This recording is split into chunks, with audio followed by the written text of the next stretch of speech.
Welcome to the Smash Masters podcast, hosted by Stefan Eschi and Nick Priest. This is where we dig into the auto body collision repair field and talk quality repair methods and how the industry is always changing. Buckle up, it gonna get bumpy. Hey. Good afternoon, good evening. Evening. I know you like the word evening a lot better than afternoon. So, I won't give you any more shit on that. Don't worry. Alex Alex is first. Good afternoon, Alex. Okay. You did that just to bug me. Oh, man. Happy Monday, everybody. Welcome to Smash Masters podcast, episode 54. Yeah. What's up, Nick? How you I doing, saw a whole bunch of videos and pictures and stuff from the Anson open house over the weekend. It looked like a great time. Sorry to have missed it, but I'm glad you guys all did that, and I hope y'all collaborated on some awesome tools for the rest of us. Right. Why not, right? Justin, what's up, dude? Yeah, anyway. The open house did look like a good show. I seen Mr. Dwayne Dean won himself some cool stuff, so that's pretty awesome. Did he? He was hoping. Yep, and while we have Dent Vision Tools in here, he has the new Stormbreaker slide hammer coming out. You remember the name of it? Yes, I did. And he, we're going to be giving one of those away on the show once they become available. Oh, okay. Once they become available. I'm learning things right here on the show just with the rest of you guys. Yeah. So that's cool. So, really, I love that. So I there was one other thing. You got something else? No, the only other thing that we have is the mention about the Charles's competition. Right. So there's Charles Camp from Cam Auto is doing a GPR PDR competition. Now, I would love to show you guys or tell you guys a bunch of information on it, but I don't really have any. So what we're doing is we're having Charles on next week in the beginning of the show for like 5-10 minutes. He's going to tell us all about it, and he's going to answer any questions you guys have. So if you have any questions on it, head to this post is on our Facebook. Just add some questions in like Daniel did. And if you have questions or if you want to know anything about it, and stop by the show next week. We will. We'll hopefully be able to answer everything by then for you guys. But questions would be good. Just go through there, like you said, hit them up. And I don't know how this guy got this Smash Master shirt, but it's throwing me off. It's kind of cool. You like that, huh? I covered up the Kavanagh logo on his shirt. But you know, it says Kavanagh up there still. So what's up, Daniel? But yeah, that's I will tell everyone I entered. I put my name in the hat. I know a few other people have. You can head there, and the way I get picked to get in it is that other people have to go to that link, fill out the form, and put my name in for the vote. You don't have to pay anything. You don't have to go. You don't have to participate. You can just vote for me. And then I get to go and make a fool of myself in front of a bunch of really good dent techs. But I'm planning to have a lot of fun. Honestly, it looks like fun. Or I won't get picked. Yeah, one or the other. Good evening, Matt. Hey, how you doing? Matt Duzoy. I don't know how to say his name now. Yeah, you don't just pronounce it while you while you're working. Just all right, cool. I didn't know before. Now I know. All right, so let's not keep our guests waiting any longer. Yeah, we got Don Kavanagh in the house, and he's ready to come in. Uncle Don. Hey guys, how you doing? Hey. Doing good. Thanks for having me on. First of all, I'm already having a great time. Awesome. Excellent. So we got to see you at SEMA this year, which was a nice surprise. It was for me as well. That was cool. And Daniel says he'll vote for me. I'll vote for you, Daniel. How about that? Hey, Lee. Yeah. So I want to know basics. So you're from Minnesota? Yep. I You love own how that you. craft. I love how you say that. Minnesota. Minnesota? Yeah. Minnesota. So my family's from like Illinois. Oh, So sure. You got I've been told too, right? Yeah. I've been told I have a Midwestern accent, even though I'm born and raised here in Connecticut. Justin, he was the superstar. Hey, Justin, we're gonna actually go do lunch on Friday. You know, I don't know if you heard, but we had a little snafu with the border. They didn't want to let a lot of the Cam Auto stuff over that border, and it got hung up in customs. And so we were like, what are we going to do? Now I had the pull tower, I had the tension bars, all that stuff, but I didn't have a lot of the other stuff. And then all of a sudden, Justin is just a rock star. He goes, well, I got a lot of stuff, you know, which I didn't even know. I just happened to hear after the fact. And here he's coming in left and right with all this stuff. He has got one of the coolest setups. His truck is state of the art. Justin should have a class on just how to set up a van to have everything in it. It's a small van, but it's got as much as my shop has in it. It's crazy. Wow. And organized too. That's awesome. Well, yeah. We met Justin at MT. Actually, I met him both last year and the year before. Nice. And I had a great time. So maybe we'll have Justin on sometime, talk about his You van should. setup. You should. Yeah. He was going to actually train with me. I think he said 2020 or 2021. And the day before, and he was a body guy. And the day before he was going to come, they got hail. And so he just had to, you know, go back to doing that, you know. So yeah, never got the chance to. Yeah, never did. But he obviously did on his own, and he's doing great, you know. Yeah. Well, Justin, since Don mentioned the truck, you got to give us a little small tour of your truck while whenever you can here soon. That'd be cool to see. Absolutely. He took out pack outs to a new level. I love it. Nice. Cool. Awesome. Cool. Got to meet his wife and everything too. We had a nice dinner that night. And it's good. Yep. Yeah. Cool. Yeah. She came to MTE both times too. So it's nice to meet her as well. So I mean, you were mentioning the event. So you, for those who don't know, you just had a Cam Auto kind of training demo event at your shop up in Minnesota. Yep. The so how did that come to be? Like, how did that get started? Well, it's funny because I've been talking to Charles for years and years about got to do an event. We got to do an event. We got to do something, you know.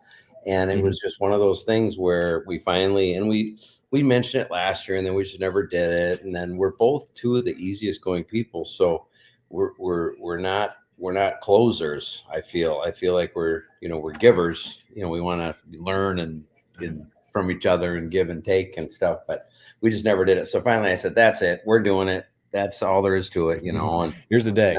It's just that's it. This is the time. But what was so incredible is the thing in Dubai. He won the best. What was it? Best innovation of best products. Innovative product. Innovative products. So cool. And I didn't understand how incredible that was because he's so humble. You know, you got to pry things out of Charles because he's just such a good person, you know, and humble. Really humble. And so there's first, second, third, fourth places in these competitions. They have 18 judges, independent judges, that vote on everything. Well, there was no second, third, fourth, fifth places because all 18 judges voted 100% for Cam Auto. So wow, his innovations through the roof. Like he is, hey, Bobby. And it's just absolutely crazy how that is, you know, it's just like that says a lot.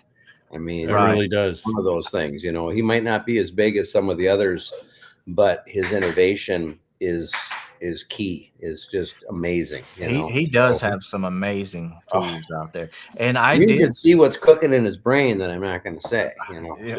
He's always thinking up something. Right. Yeah. But I did see the Dubai awards and stuff kind of briefly through the socials, and they just seemed like they just kind of were there for a small time, and nobody talked about them again. But I mean, to go to Dubai to get an award like that and to get all 18 people to vote for you, you've got to be doing something right. And absolutely, that's something else for sure. It really does. And it was so interesting. I've had so many of these. Oh, sweet guys, sweet, nice.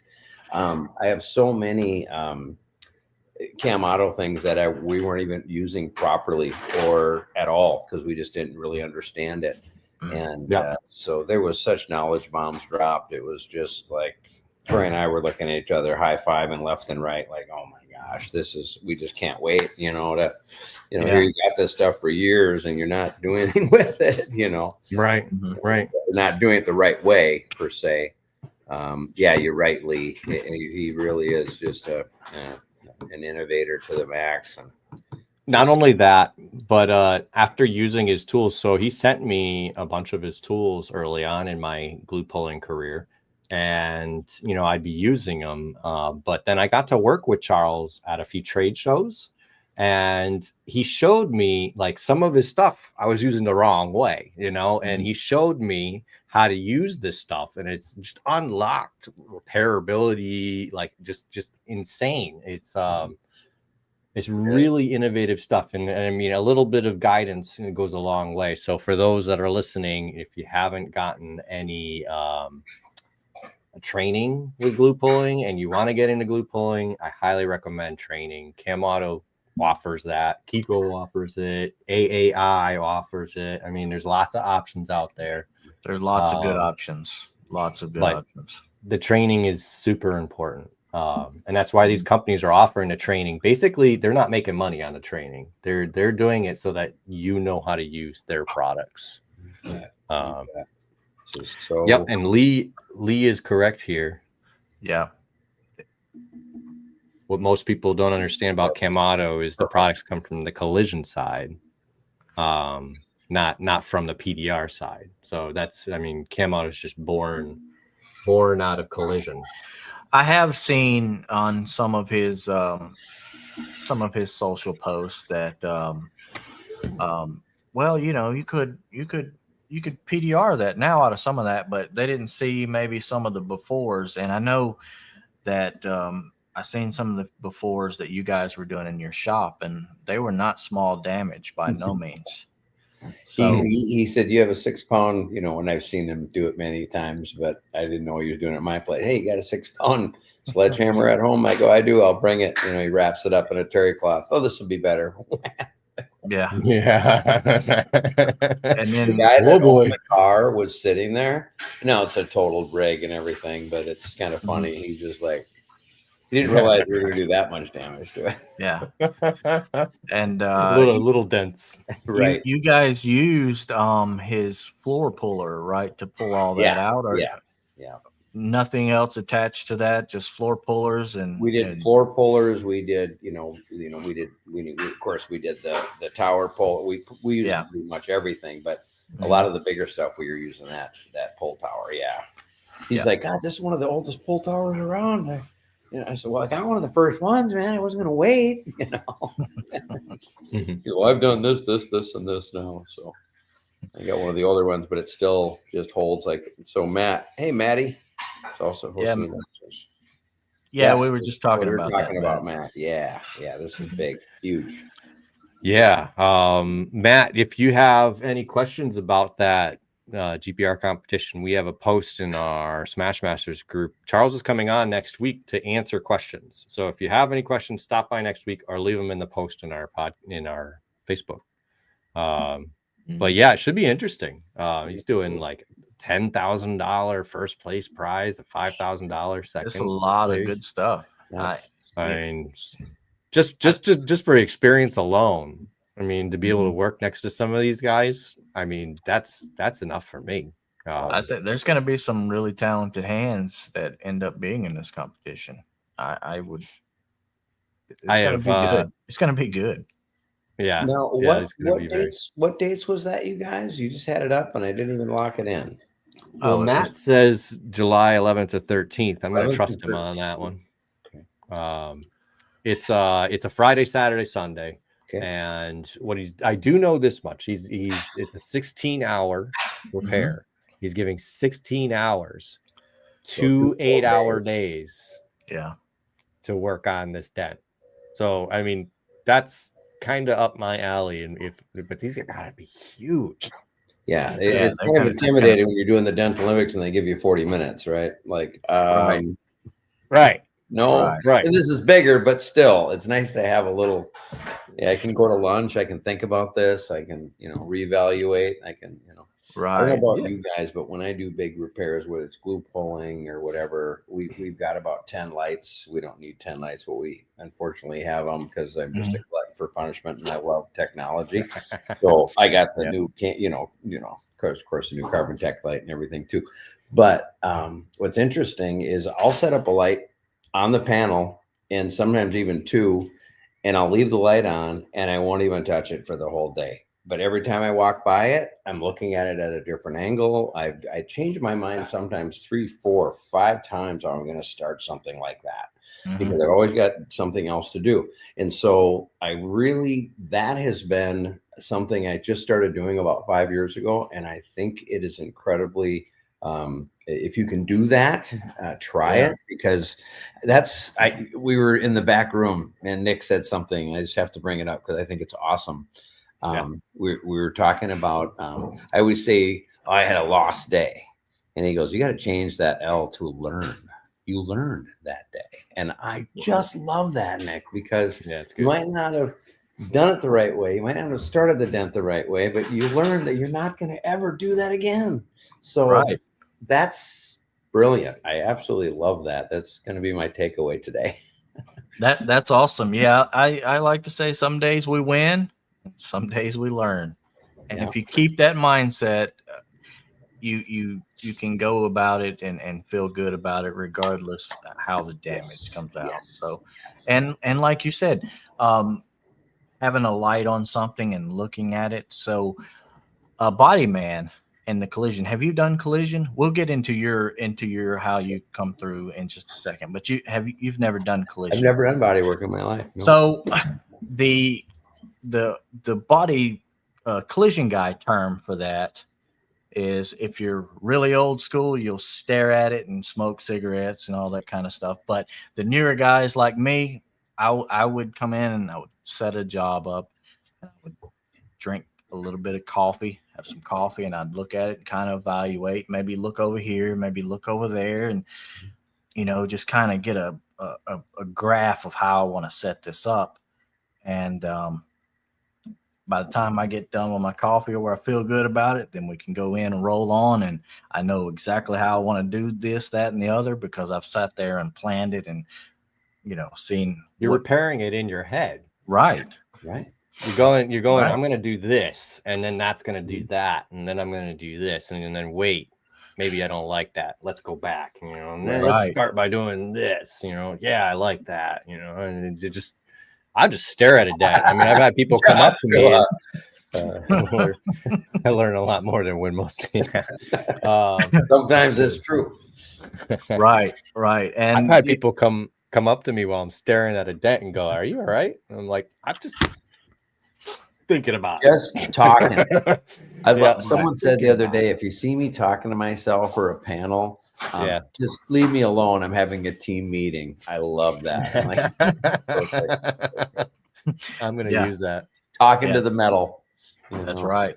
Yeah. Heart's in here. What's up, Hart?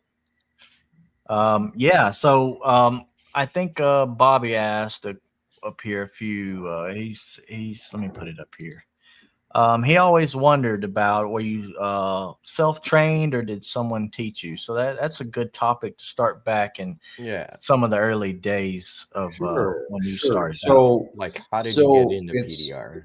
Yeah, so I was I went into school right out of. I just wasn't gonna. I knew I wasn't the 4-year college guy, right? You know, I just knew that, and so when a few of my buddies didn't go, and a few did, and so I was already a scuba diver, and I was already a welder, and so I decided I'd go into underwater welding and demolition. So I moved to California. I went to College of Oceaneering schools. Funny enough, Vince D'Alessandro was going to go to the same damn diving school, and he didn't end up going, but it's kind of funny. We had a lot in common, and he had been there, visited it, and everything. So it was on the Los Angeles Harbor, but it was, just underwater welding, demolition, putting stuff together, all that good stuff. Well, it turned out to be so dangerous. I honestly came home. It was just a 2-year AS degree. I came home with my tail between my legs, and I didn't want to do that. I mean, it was all taught by Navy dive officers that were missing digits and, with pressure and stuff. And I'm like, God, this doesn't seem that great. It really doesn't. But I just had heard $250 an hour, and this was in the 80s. So I thought, hey, let's go, Yeah. I knew Vince was watching. Pardon? Vince is always watching. Oh, yeah. Hey, there he is. Very dangerous. There he is. He shows up every week. So Vinny was going to go to the same damn school, which is pretty cool. Commercial Diving Center, College of Oceaneering. Anyway, so I came home, tail between my legs, always a car guy. Got a job at a place called Sears and Portadatos. Don Sears gave me my first chance, and I was a service writer. And I was a very young service writer, 21 years old. And we had Rolls-Royce, Peugeot, BMW, and Mercedes. And there was this guy that used to come in, and he had a Mercedes. And every other time he came in, he wanted to push that he did paintless dent repair. And it was like his guy's name was Jürgen Holzer. He had worked in the BMW factory in Munich. He's German, full-blooded German. You can barely understand him. He worked in the BMW factory from 69 till 83. So he had moved over here with his mother, and he didn't know what he would to do. So he was working for his uncle, because his uncle was already here, and that's why they made it to Minnesota. He was doing gray market cars. So he's putting like crash beams and, kilometers to speedometers and doing that type of thing. And then he decided, hey, wait a second. I wonder if there'd be any reason that I could do what I did at the BMW factory. Let me see if I can, maybe make some tools like I used to do and take some dents out. So that's what he was trying to do with me. But every other time he came in, he would want the car serviced. So, I was always nice to him. I'm always nice to everybody. And then the next time he was like, I'm like, no, dude, you see that door right there through the service aisle? That's a body shop. I don't know what you're pushing here, buddy, but I don't know what you're smoking, dude, but you need to go bye-bye, right? And so one day he was pretty smart. And he came in and he said, hey, do you have a second? I got my car outside. I want you to look at something. I said, sure. So we walked out, and he grabbed a hammer, one of the same hammers I use today. And he grabbed it, and he put a big old dent in his Mercedes. And I'm like, whoa. I'm backing up. He's looking at me, and I'm like, okay, wow. And he goes, hey, can I work on it right? Can I work on it right here? I'm like, no, man, this isn't a good spot. Right in front of the service aisle door. Like, no. So he ended up moving to the back. I couldn't think of anything. Hey, David, I couldn't think of anything but this crazy German with a hammer for, hitting his own car. Yeah. That Jürgen is a legend. Absolutely, Lee. And so I was, basically begged him for a couple of years, and finally he decided to train me. So that was pretty cool. And that was 89. That was a long, long time ago. And well, actually, that's not true. It's so long ago, it sounds like I started in 89 with him. I started on my own in 89 because he wouldn't train me. But I was the only one selling stuff for him in the service aisle. So I would look at his tools. I would go try to make a tool similar to it. He had a lot of screwdrivers back then and different stuff. So I'm getting panels from the body shop. I'm trying to teach myself for a year, and I'm doing a little bit. I'm making a little bit of money. And he heard about that, of course. And then he decided, all right, well, I better train your ass, get you right. So he trained me. And back then, you guys aren't even going to believe this, $50,000. It was 2-month training, $50,000. Get this. Over the next 5 years, he wanted royalties. First year, he wanted $5,000. Second year, he wanted 10. Then 15, 20, 25. And I'm like, I can't even do the math. I'm looking at this guy going, what? And And I had to get a calculator out, and I realized, you want $125,000? I don't even know if I can do this. You've already said you can't train. You're not going to be able to. You never trained anyone. You said that. Like, wow, But I also saw what he was doing, and he was only charging like $60 a panel, but he'd make $500-600 a day, and I thought that was incredible back then, in the late 80s, right? Or that would be 85, 86 is when I was really trying to really get him to go.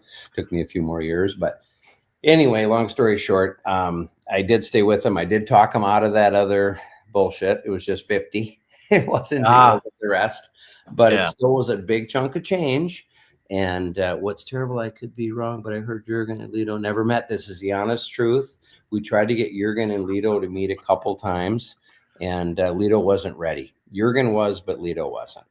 And I've got some good stories about that, because in the late, I guess it would have been right around 90, 91, it gets cold as hell here in the winter. So I would go with him, and we go to Palm Beach. We went to Beverly Hills. We went to all these places. Well, Lido was there already too. And it was funny. It was like these guys treated it like their city. Like you don't even have to leave Minneapolis, man. We've got hundreds of dealerships, but they treated it like they would only go to the Ferrari, right?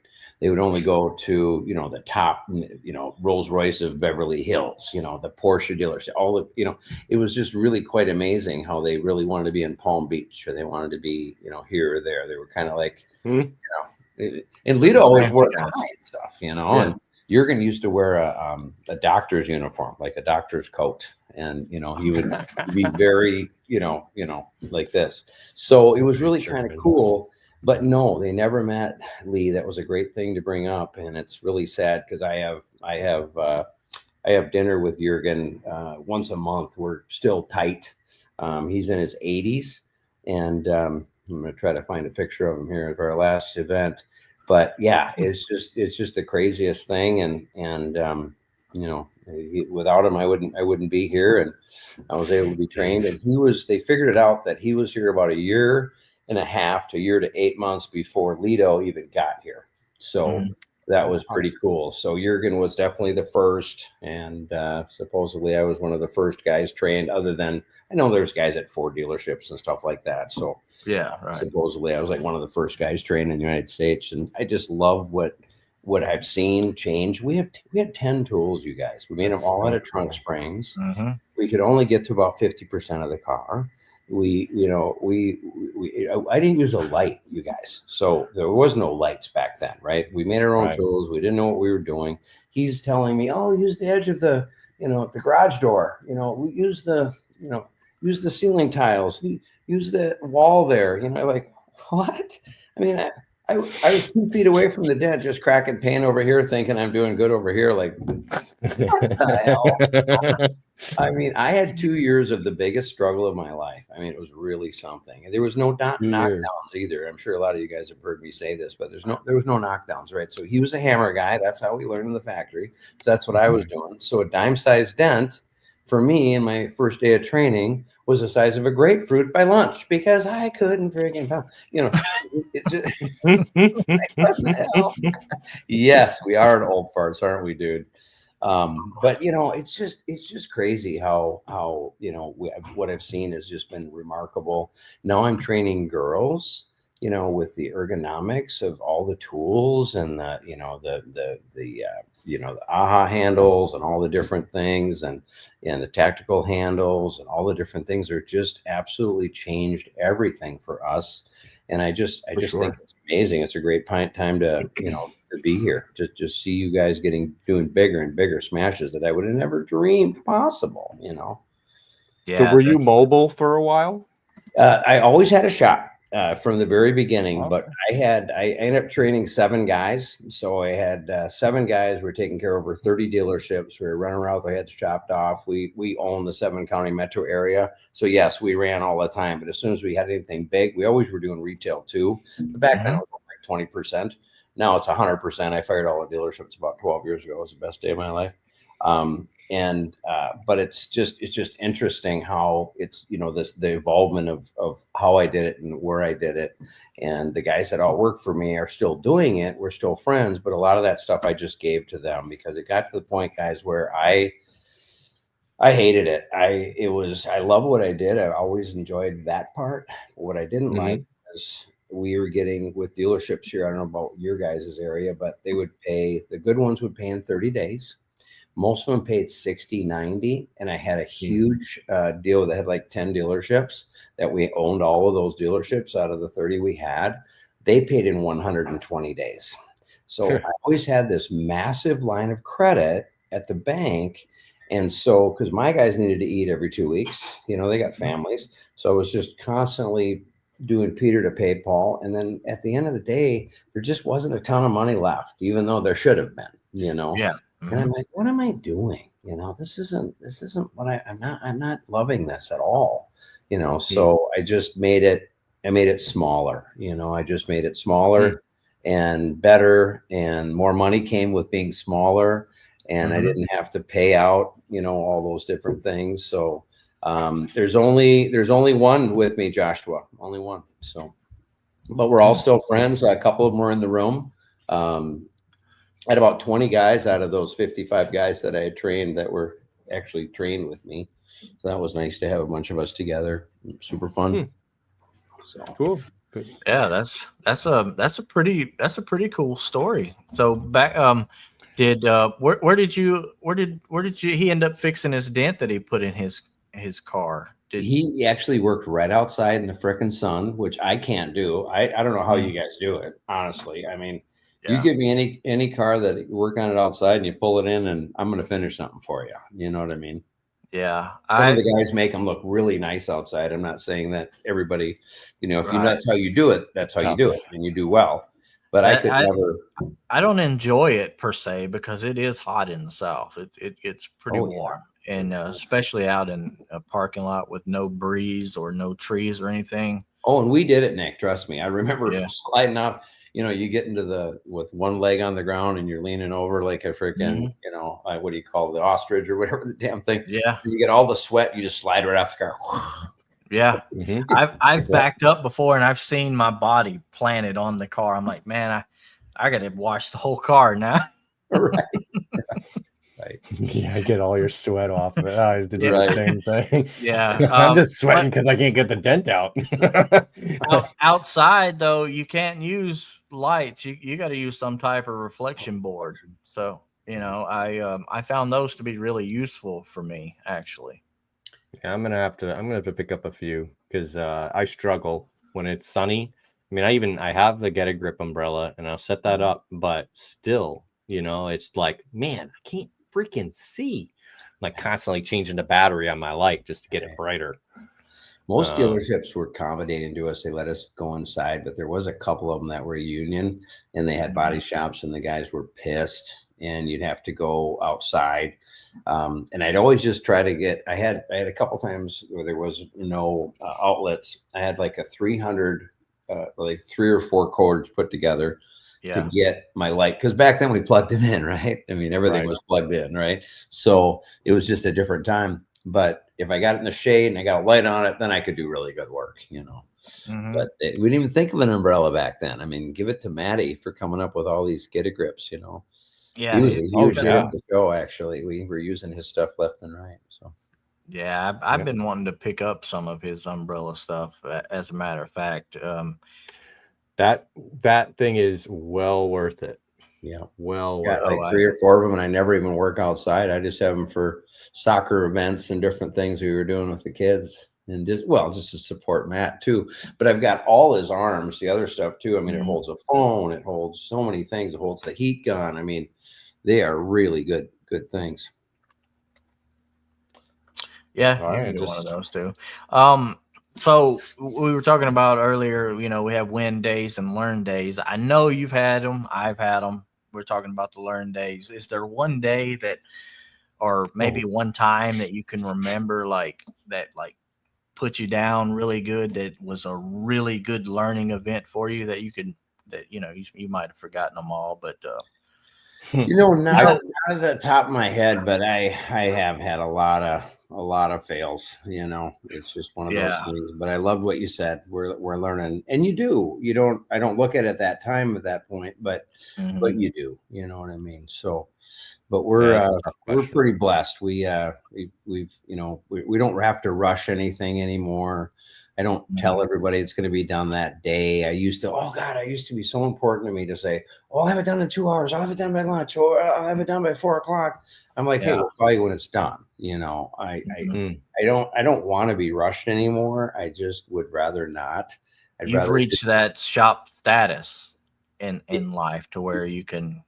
And I like, if someone's giving me trouble, I like just leaving it alone for a little while and going over walking away, whipping out 2 or 3 other dents on a different car, and then come back and go, what was my problem? This just came out super easy. Like, I think we lock up in our brains so much, you guys, that we're our own worst enemy. Sometimes we overthink, 100%. We calculate. Why is this? I was telling the group down there on Saturday or Thursday, Friday. I said, you guys, you ever really, really listen to a dent? And they were all looking at me like, what the hell? But you'll get it when I say this. It's funny when you're working on a dent and it's just it's fighting you. Maybe your crown, maybe it's a body line or something, and you're really pushing. It's really beating you up. But then you bounce over here where you think for sure it's going to be tighter. And all of a sudden, whatever you did over here, it's just butter, just moves and moves and moves. So, and then you jump back to that spot and it moves.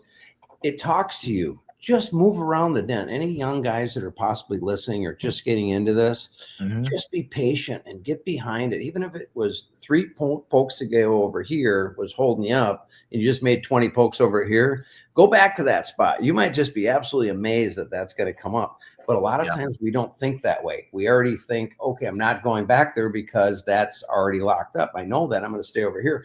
But then you do that. And if you actually allow yourself and let the metal talk to you. I know this sounds really weird and I'm sure you're all rolling your eyes at me, but it works. It works. No, I completely understand, especially if you have a dent that needs shrinking or anything like that. And there's a couple of dents around it. And maybe, you think, oh, well, I need to get this big one done first, because it's where everything's locked up. But if you build those ones out around it, then you've got enough chance for that one to actually move. Yeah. I like what Dwayne I love that too. I got a good laugh out of it.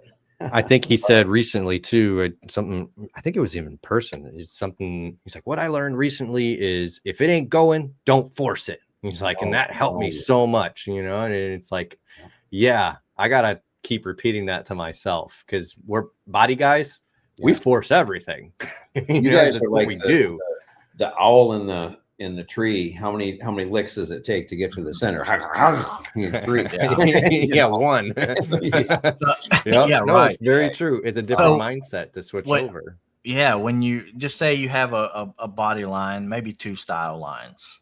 In collision, the first thing you would do is get those style lines back in place.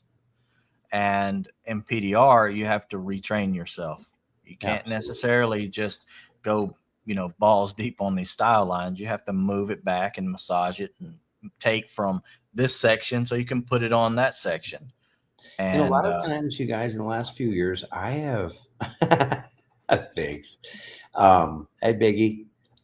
What's funny is the real deep dents in the style line, right? It's really V'd out. I mean, these Atlases, you guys, these freaking Jeeps.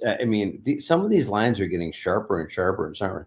Yes, it does. I told my students over the years, listen to the dent. I love that. Yes, agreed. He said Atlas. So with a body line, instead of me force that up, because I know I can if I use enough heat and everything, I can be just fine, and I'll save it and everything else. Nowadays, I'm going to go and freaking open that thing up like a U. I'm not even going to have any pressure in that thing. I'm going to pound for maybe 10 minutes and make that dent twice the size as it is, and then bring it up twice as fast. And I'm not going to fight it. I don't have to have that many times up and back, up and back, up and back, up and back. Go ahead and commit. It's kind of like throwing a rock into a pond. I tell my students, you throw a rock into a pond, that's metal, right? And it kind of comes up and it has this, you got to deal with that. You got to deal with those crowns. I mean, so many people just don't. They start going after the bottom and then they're happy with the dent. And we've all had it where you drive through a parking lot to see how many dents are new. When I used to do car lots, like, ooh, who did that one? Ooh. I mean, you're better off leaving a little low than high. It's like, gosh, it just sticks out like a sore thumb. So I like to, that takes care of that problem too, right? Let's knock the, rock into a pond. Let's knock all that stuff down. Even the smallest dent has that. They really do. They really do. Especially with these ultra high strength steels and the high strength steel, we're dealing with so much. Like it's pretty much the norm now. It seems like for us. And so I like to open those up too, just a little bit. I'll do the dent 3 times as fast. And I'm talking 5 in a dent anyway, but I might spend 10 minutes on it if I just started poking at the center because there might be a little too much pressure there, Open it up, displacement. Exactly, brother. I think for a lot of people that are just learning how metal movement and all that stuff is, the idea of taking a dent that is one size and making it bigger is just like hard to wrap somebody's mind around. Oh yeah, that goes totally against everything we're trying to do. Right. We're trying to make it smaller, not bigger, right? Yeah. So I thought we was making it go away, not making it to where we can swim in it, Right. So I think that's a mental battle that people have to overcome. And once you get a few of those wins, then it becomes easier. So what I love to do with guys, especially when they're freaked out because Mobile Tech RX is just giving up. Hey, 5 years ago, it gave us our shop a 40% raise. I mean, it was just because now I don't even have to be a salesman. It just punch it in. Here it is. Would you agree it's 4 inches? Oh yeah. Okay. Well, I'm going to put 3, you see it through a body line. Yep. Okay. I'll add that. Okay. Ultra high strength thing. Oh, it's $600. You're like, holy shit, where it would have been $200, right? 5 years ago. Right. Before if you just and you'd have a hard time and you'd probably lose the job. They're like, hey, well, God, I guess it is what it is, type of thing. And I said, if it makes you feel any better, and especially the ones that are really, you can see they're struggling with the price of it. I say, one thing that we're not taking into effect, I just did measure that and it's 3 inches. But first thing I'm going to do is I tell them, I said, I'm going to make, you got a big sharp end part. I need to make this a U to bring it up. Right. So I'm going to actually make your dent about 3 times the size and then I'm going to fix it. And so you don't want me to measure it at that point, because it would be 3 times the money. I like this. And it's like, they're like, oh, no. If you want, I can measure it later. And I'll actually take videos on a lot of people's cars too and show them, hey, I had to open it up this far, it's just a quick text, hey, and they love that, it's, you just bring them into the part of the repair, really, and for everybody out there, I use this with every customer and I get a lot of feedback, and there's not a lot of guys in my area that I'm worried about this getting out. But I think it's so important to tell people that it's not about today. I always say it's not about today. I want you forever. I want to earn your trust. I want to earn your, Google review. But more importantly, I want to earn your friends and your family. And we're going to treat you like nothing else. And I think service is gone, guys. I really do. Even at fine restaurants, it's like, where's the freaking waitress? Like, this is just weird. Right. Like, I feel like that's gone. So we over service our customers to death. We might call them, hey, I'm calling you at noon. I'm calling them at noon. Hey, it's going great. Hey, no problem. We'll have this thing done by 2. Kim will call them at the end of the day. Hey, we definitely have it ready for you, blah, blah, blah. But more interaction, maybe even a picture or 2, just really bring them in. That's why we only have 5-star reviews. We don't have anything but a 5-star review. And we don't have enough of them, though. So I need to work on that. And we only have a few hundred, 250 or something. But some of these people have so many more than that, and I don't know how they do it, but I want to know. Well, I'll tell you, my CRM, every time I finish a job, sends an automatic request to their text message. All I got to do is click on a link and it brings it right up. They hit the stars, they fill out the thing, hit the button, they're done. You know, it's super. We have a kick-ass CRM system. I need to add that to it. There's so many different things, you know. Hey, Cliffy. Oh yeah. There's a lot to do. Over on TikTok, Tesla Daddy asks, you guys doing a lot of PDR on EVs, especially when it's energized still? And yes, and that's actually something that I want to have a show based on that, because I believe that these manufacturers need to start offering PDR certification. So a PDR shop can say, I'm BMW certified. I went to BMW and got trained on how to work on these vehicles, and their EVs, I know how to shut them down so I don't kill myself when I'm fixing your dent. So I think everybody's got this, right? Pro Assist. Pro Assist. I don't have that. You guys all have to go get this immediately. It's like $4 or $5 a month. You just go in here and you can look up any single car. So you go in, and this is all for EV, right? You push in, you know, you just go in repair. So I don't know if I can show you guys this, but repair, and then you'll say like, let's grab a Fiat. Fix it again, Tony. So they've only got one car. So basically it shows all the components, all the locations, everything. So you know right away if you need to power this thing down or not. And then it shows you the procedures on how to power it down.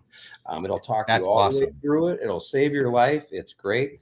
I was in the very first training class for the EV thing, and actually Vinny was sitting right next to me, and Kevin Andrews taught it, and I was actually hoping that, and then Vince did an incredible job. He trained hundreds, way more than Kevin ever did, but somehow it kind of fell away, and I've got about 15 guys that want to do it right now.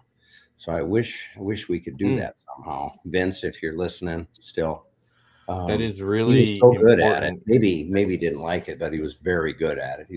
That's very important information. It needs to get out there. It really does. It really does. I mean, it's it can be difficult enough. Like I'm from the collision side, so I know how to take a car apart inside and out. But for a lot of guys that have never been through that route before, it's overwhelming. It can be really overwhelming. Now you add 300 volts of electricity through some of these wires, 13,000. It's a lot. It's all over. I remember we were all really hungover and having a great time the night before at Anson. You know, I think it was Vince and I and Wade Hartley and Daniel Grom and Alan Johnson. Who else was in that class? We had like 8 of us.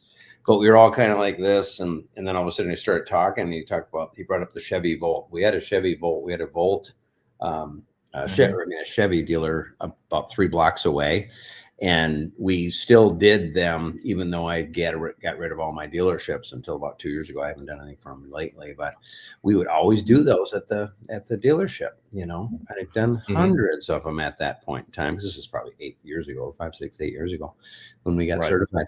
And I'm terrible at dates. And anyway, it was amazing to me that he said it always happens to those, and people can lose their arm, you know, if you just have one hand on the tool. But if you have 2 hands on the tool, you'll literally lock in and you'll die, because the electricity will, you know, travel through your body, you know, and you can't do anything about it. We were all like this, and all of a sudden we were all like this. And we were leaning forward, and we were listening so contently. And I had said, I think he said to me, or at least I remember telling the guys about it. You know, it's hard to remember that far back, but I had said I'd done about 100 Chevy Volts, and it was only the good Lord that kept me alive, because I never powered any of those down. I never thought anything of it. And we all know how these happen, right? These things happen. That was the second class that Kevin caught. Yeah, they did an amazing job. Both. Yeah. So we were in the very first one with Vinny and I. But so, you know, what was amazing was the tool itself is the killer. But what happens is, and why these happen, you guys, is people have really messy garages at home, and they have the cables, right? And you guys have probably heard this a million times, and they're hooked around the bicycle or the lawnmower, right? And they've got this big heavy plastic thing and they're pulling like this and they bang their own fender. Right. And so you do it all the way around because it finally gives, because people aren't organized, and that's where all these dents come from. And so you don't even think anything of it other than how easy you're going to be able to charge for it. You don't think about those things. So we got to slow down. Yeah, no, we really do. I mean, even over here, Tesla Daddy over here mentioned there was one known death in a facility, a PDR tech working on a car. So yeah, it's one's too many at a factory. But yeah, one's too many. I mean, we gotta learn this stuff. You gotta stay away from the cables. Dwayne said they don't power them down in the factory, but they know where the cables are. So, and that's why this Pro Assist is so great. Like usually it's the left quarter on Teslas. Otherwise you don't have to worry about shit. You really, this Pro Assist is huge, you guys. Pro Assist. That's a good app takeaway right there, because everybody needs to have Pro Assist. I think Vinny told me about that actually. Yeah. We'll put out a post on our We'll put out a post on our social medias about it, because that's really good information. That is. Appreciate you telling us about that. I didn't know that even existed. Yes. So I told everybody in the room too. I said you guys have to do that for sure. I hope everybody heard me. That's awesome. Good. That's awesome stuff right there. I mean, clearly you're passionate about training. You still do PDR training? I do. Yep. I usually train more in the winter months because we get a little slower. I feel like we're a 9-month company in Minnesota. We all have the same problem. Gets cold, and people all do the same thing. We clean our little windshields off come late November, and we don't wash our cars for 3 fucking months. And then you wash your car in the spring and they get intimate with it. Like, hey, I got a dent, and then we get busy again. So I just always do that. Yeah. I always train in the winter months, and I really enjoy it. I usually train about 12 to 16 guys a year. And awesome. I'm very, very, very picky with who I train. I have a process that I weed out a lot of people. I could probably train 50 a year if I really wanted to. But I want the passionate guys. I want the best. I just don't want anybody that's even half-assing it. You get the dads that maybe have been working on their cars for a long time. Hey, my son doesn't know what he wants to do. I'd like to have him. Does he like cars? Well, not necessarily. I'm like, no, type of thing. And I've actually met a bunch of these kids too and asked them right in front of their dad. And they're like, no, I'm just trying to, maybe, you're like, well, you're going to spend a lot of money to figure out that, you might not want to do this. And I've got such incredible numbers with the guys that I'm not trying to be weird here, but all my guys do very well, So I'm just super excited. You know how to pick them. And I do. And on top of that, I know how to train them. I've just been doing it I've been doing this 36 years, but I've been training for 30 years. And it's kind of like what Nick said earlier. I have lost on a few things. I always get all my dent guys to be great, but I've learned through the thing, like, why did I waste 3 days on that? It didn't work, no, we got to build on other things. So I've got it now where I build off the day before for the full month. And I usually tell my guys, like, we can, I'll have you do a, probably $800 crease on a body line on an aluminum hood, and you're going to glass it. It might frickin' take you 2 days, but you will glass it.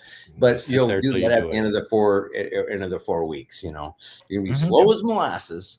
Might even take you 3 days, but we're going to get you there. But then what's so cool about that is in a year, I always tell them, hey, you're going to be doing that in half amount of time. But if you're charging $800 a day, guess what? That's pretty good money, Yeah, so, and now all of a sudden you can do 2 of those in a year, right? And so on and so forth. So it's for sure. Once you put yourself in a situation where you get these really tough dents out of the way, then you step into the smaller ones, those become super easy again. Exactly. So you got that hard stuff is where it's at. But you might be training guys that are beginners only, or do you do like some intermediate training? In the last 5 years, I think I've trained like at least 10 painters, at least 10 body guys. It's just funny, but then a lot of younger guys too are getting into it. and stuff. But it seems like the painters are awesome. Body guys are too, but you guys get it, right? 1, 2, you're like, no, slow down, no. So body guys, I always tease my body guys, and I show it to them. I bring it in because it's not even charged, but it's a dog collar, shock collar. I said, I'm putting it. If you do that again, I'm getting you. You know, you're paying me to be here. Let's go. You know, I was just gonna tell people to contact you for training, but I don't know. That's you know what I was talking about, the body lines earlier, forcing damage back out. You know, you immediately want to get in there and just make it move. And a painter, he's looking at orange peel texture. You know, he's real intimate with how all this looks, and he's like, we're not disturbing no more than we have to. And that's funny because when we went to Kiko in Oklahoma, there was some body guys there, and then there were some painters there, and they vastly different in how they approach some of this damage. Yeah, and it's just cool to watch. It's cool to see, and you automatically know now, I'm sure, just by a few key words, how this person's going to react to some of this damage. Yeah, I get it. I mean, I'm also like, I could tell if somebody's going to make it in a body shop just by watching them push a broom. You know, like you just come in, push the broom. All right, they're going to do it wrong first, especially pushing in Bondo dust. The stuff is really fine. It's hard to sweep up. Sure. So show them how to do it. If they still don't get it, send them out. Right.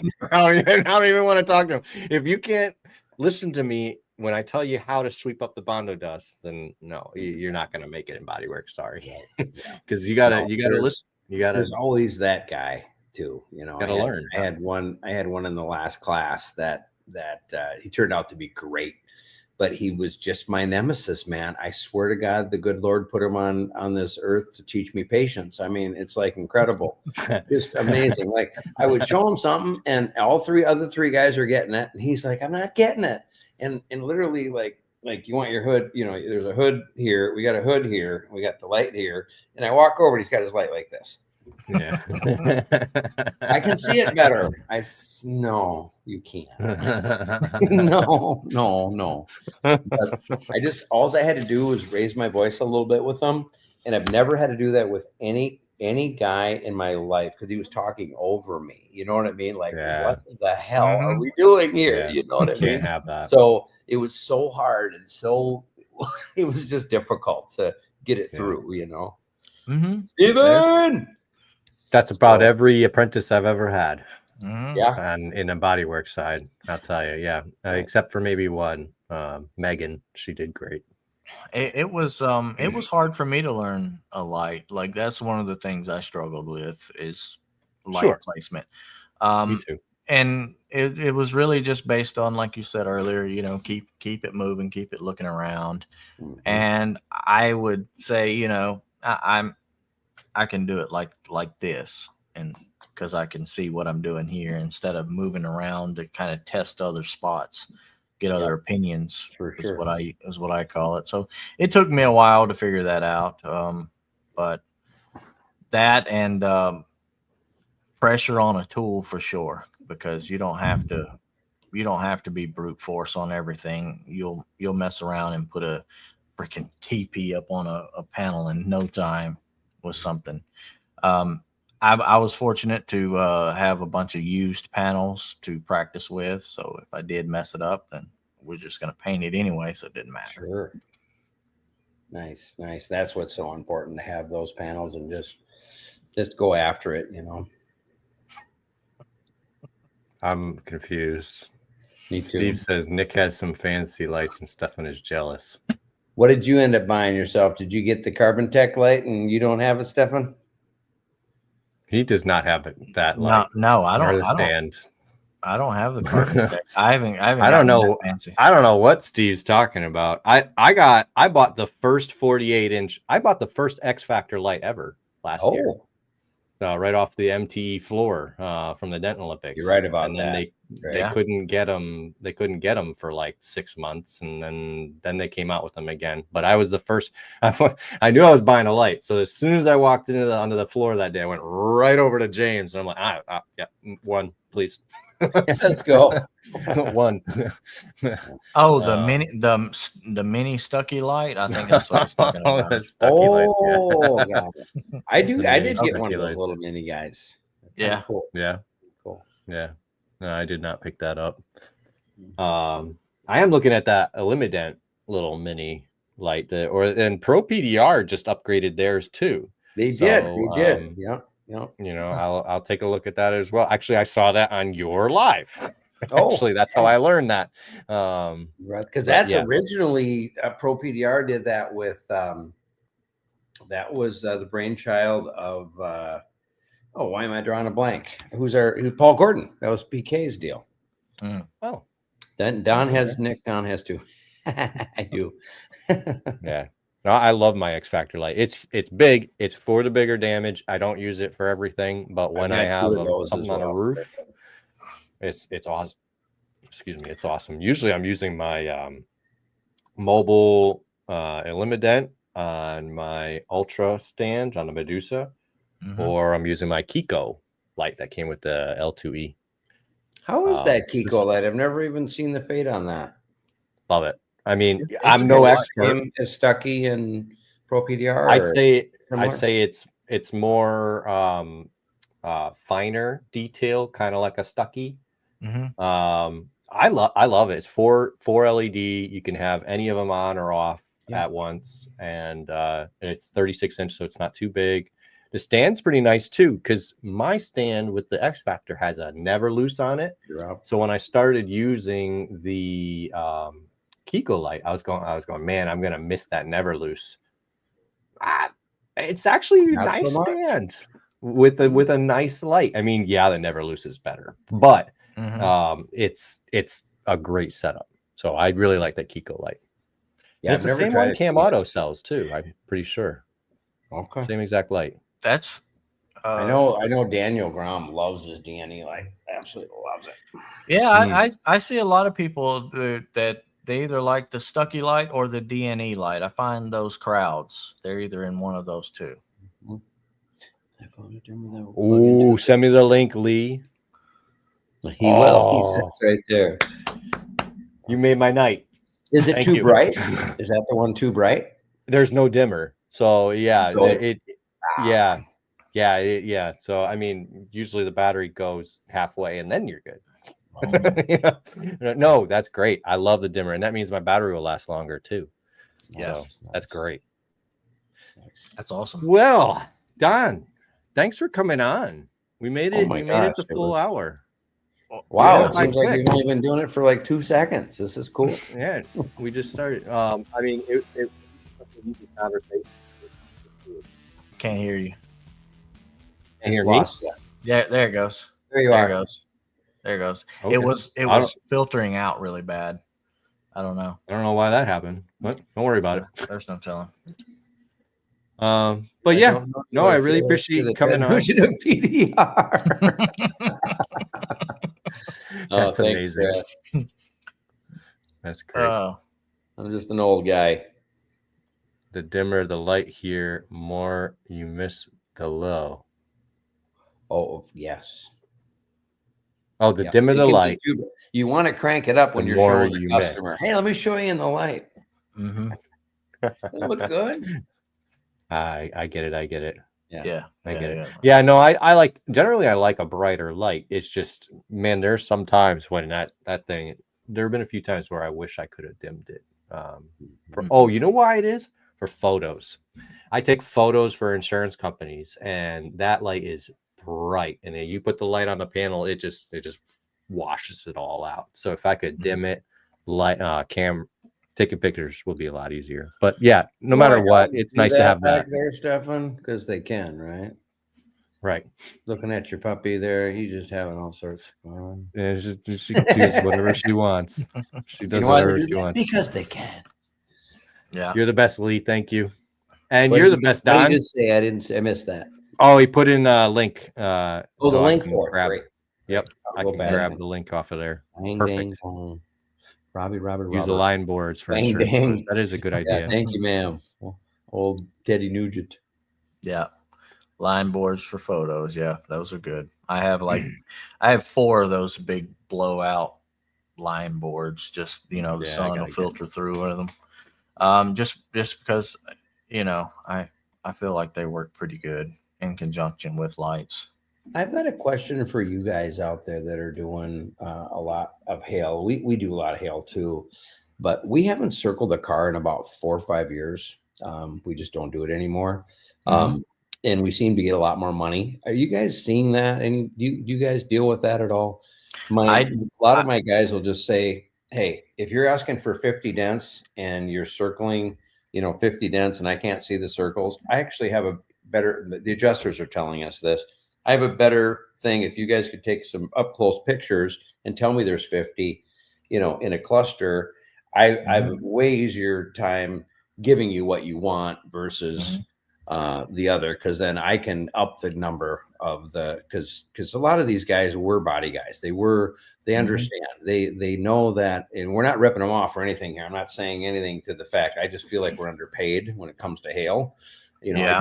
I do it. Give you an idea. I did a dent the other day. It was $300 last Wednesday. And it was one dent. And I did a $300 hail hood because that's all they wanted done. They bought it like that. And it was like 19 dents. It's like, really? So it's, if we can ask $400 or $500 and the guy doesn't have the circles to put them down to 19, a lot of times they'll give you that extra money because they know to replace that hood or to paint it and blend the fenders. It's ridiculous, just way out of that category. So I think we need to be a little bit more proud, especially when it comes to these Teslas and stuff, guys. We do a ton of Teslas, and then I'll let you guys go. I just want to put this one more thing out there. Oh, yeah. We did about 3 or 4 of them, and we had one of them that had a pretty good size, probably about like that, on the bottom of a door, and it was like $2,200. And the guy didn't even blink. It was insurance. It sat there for about a week, but he didn't even blink on it. And so that was fine. And then I had another car after that, and he said, I'm going to okay it right away. I did the one for you guys about a month ago. And I said, really? He goes, this is only $2,200. Do you know that the body shop was like $8,000 for that? They're going to put a door on it and paint the whole side of the car because it was pro white and this and that. He goes, you don't even think twice of okaying $2,200, but that's as high as I could get it. On Mobile Tech, I put every factor in there and I did everything I could and I measured it and I just went to town. But I should have told him I shouldn't have had to justify anything and said $4,000. And basically what he was telling me was, we're going to give it to you. Yeah. Right. Half of the money. So I think we're leaving a lot more money on the table, even though I feel like our chest is out with Mobile Tech RX. So I want you guys your homework is to try to get more. I don't know how anybody else does it. This is just how I do it. And I'll give you guys a sample of what I do. But you ever seen a cluster of 4 or 5 dents in one spot, and they make kind of like a big, nasty looking dent? So if you're doing hail and you see oversized, double oversized, that no matter how you put that, it's not enough money. So I will go to price a dent. I will mark that out and make that from one end to the other. I don't draw lines. I don't circle. I don't do anything. I put it in the line board and I put a dot on where it starts bending in the lines on one end and bending on the other. And I use price a dent for that. We do the same. You can go through and edit each individual thing. And I don't circle any of the dents, but I leave the small ones what they are, and then I make it the oversized and what I feel like they are in a different category.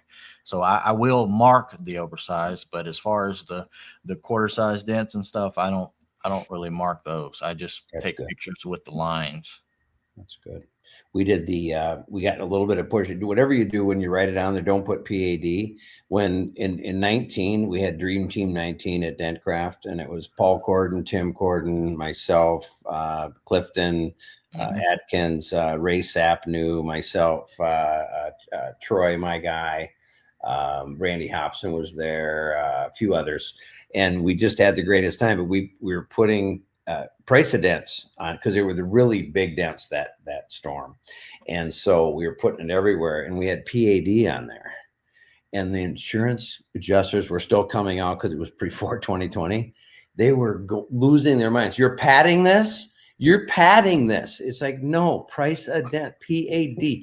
They were losing their minds. We were like, no, it's called price a dent, dude. Like, this is crazy. Yeah. But I think that it was well justified after we had a few conversations with them, and we were getting it.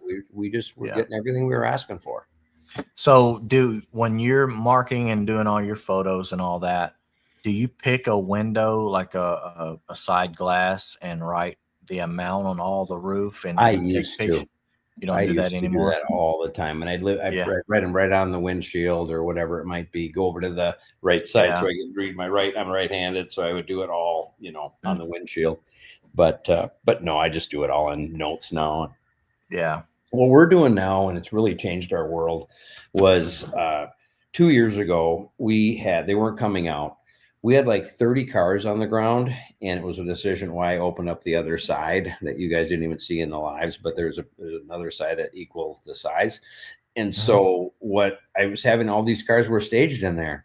We were waiting 30 days to get okays on hail damage cars that would, we had already pulled the headliners down. We already did it all that way. So 2 years ago, I changed it up, and it was the best thing ever. A year and a half ago, we did it, I guess.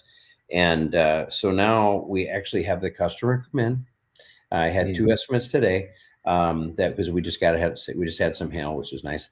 And so what was interesting was we just go ahead and have them sit for an hour. They can drop it off if they want to. I can do it all in about an hour, take pictures, get all the, get everything, send them off, get it okayed, then bring it in. And we're so much more productive with making that change a year and a half, 2 years ago. So now when they're scheduled in, we get to start on the second they drive in the door. Now, and what was happening was we were having many of them that were using up their 30 days on their rental car, and the cars were apart. And it was on the insurance company, but the insurance company would fight us and say, nope, it's only 30 days. I've talked to you every day for 30 days, and you haven't okayed it. This is on you, not on them. You need to pay more, but they won't. So many people left their insurance carriers because they treated them so shitty. But unfortunately, a little bit it shines back on us, doesn't it, guys? Makes us look a little bad too. So I make sure that when I do my estimates, when I send them in, and I think you guys should all do this. It's your decision. I'm just telling you what I do. I CC the customer and like today I had one at State Farm, one at Progressive. I CC both customers with it, because so many times they'll come back to me and they'll say, oh, the customer will call and say, they tell me that you didn't even send it in. They didn't even get it yet, and now it's like, well, take a look at your email.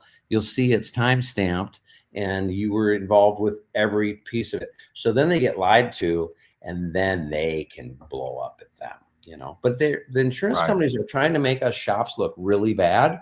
And I just feel like that protects you guys. So if you, from now on, just CC your customers, and that way they get their pictures and everything too, because obviously all you can do is, boom, boom, boom, always share it with your customer every single time. Yeah, absolutely. I don't blind copy. I freaking CC it. I want them to see it. Yeah. The customer's going to see this too. Yep. Yeah, absolutely. I'll even say that in the remarks. Hey, I'm sending this in. And it seems to be faster. It seems to be faster. Put them on their best behavior. It does, because they know that they're going to be in the response. So, but thank you guys so much. I know we're way over time here. I know you were good. There's no real time limit. Yeah, that's well, it is getting late on the East Coast, I'm sure. But yeah, it was an awesome episode. Glad we got to talk and hang out and share some of the stories and stuff. And yeah, you guys still listening and hanging out with us, don't forget to go over to Cam Auto and if you got questions, be sure to answer that stuff. Shoot us some questions on our post on our Facebook. If you have any questions about the GPR PDR competition, 16-hour dents. Damn. Damn. This is gonna be something else. So he has openings for spectators to just come and watch. So if y'all want to come and come. Trey knows my whole area. Love you, brother. Yeah. I met Trey at David's Dance for Kids this year. David White. Fun. David White. Yep. David White. Yep. That's my buddy. He's right down the road from me. Oh, he's not that far from you. Good. Yeah. Actually, I work there every Friday. Oh, you do? Yeah, I help him out. Oh. Yeah. I do a little extra dent work for him. Awesome. So he's been scheduling more. Yeah, awesome. It's been a lot of fun. What awesome, guys. Well, thank you so much. Appreciate it. Yeah. Thank you. Yeah. To everybody else, have a great week. We'll see you next week. Hold on. Wait, before we go.